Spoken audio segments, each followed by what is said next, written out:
Eric Dezenhall, chairman of Dezenhall Resources. We're not talking about you, Eric.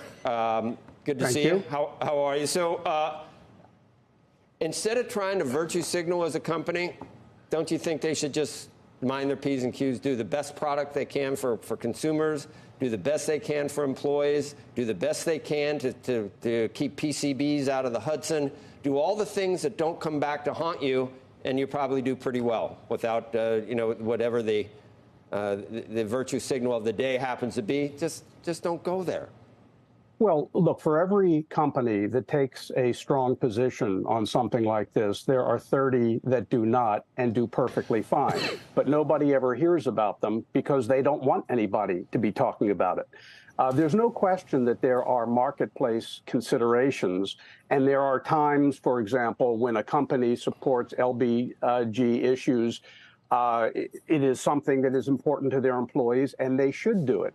The problem that I am seeing, spending a lot of time in these rooms, is the myth that all of this is driven by the marketplace. It is not.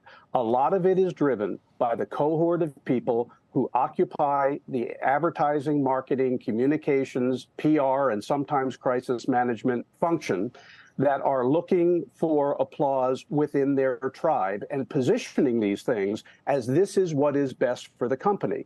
I think that on a broader cultural level, we're dealing in an age of exhibitionism. God forbid everybody doesn't see me and know what I feel.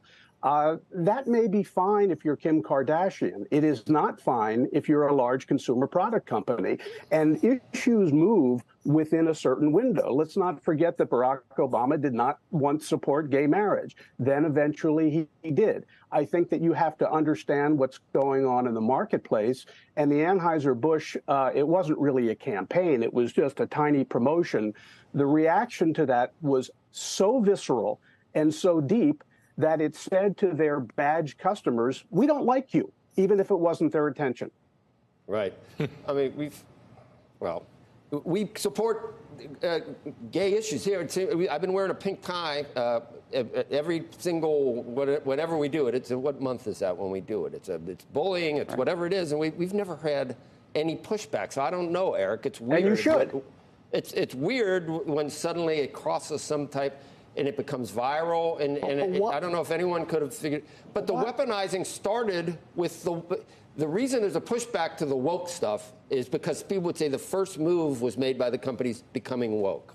That's where they weaponize their companies to push certain... First of all, using this phrase woke as some kind of epithet, I don't even understand. Well, everybody knows what it is. No, if you don't really know what it is... But effectively, to me, look, I come at it and I say, okay, here's a group of people who are completely and utterly intolerant of people who are trying, I think, with good intent, to include other people who've been marginalized. Right. That's what we're really talking about. We're talking about marginalized people who have been marginalized and other people who want to marginalize them. And we sit here and we say that this is okay and that it's all fine. What do you think, Eric? But here's where the culture differs. Can I just weigh in on that real quickly? Yeah. Just, what we're talking about here is power and money, okay? Companies are going out in some cases and they're doing this sort of thing in order to increase market share. Politicians on the other side are seeing the possibilities of wedge issues in ways that they can rally their base and gather money. So it's just a fight between companies. Do you agree with that, Eric? Is that what you think? I think that there is a difference in the culture between tolerance and endorsement. Exactly. And when I was growing up, the term we always heard was tolerance. We didn't hear endorsement. And I think what has happened with the woke movement is companies are seeking to become our moral tutor. I may like my iPhone, but I don't really care what Apple computer cares about the choice issue or the Palestinian-Israeli conflict. Right. And I think what is happening is when we go beyond tolerance and into endorsement, which is always from a particular political persuasion.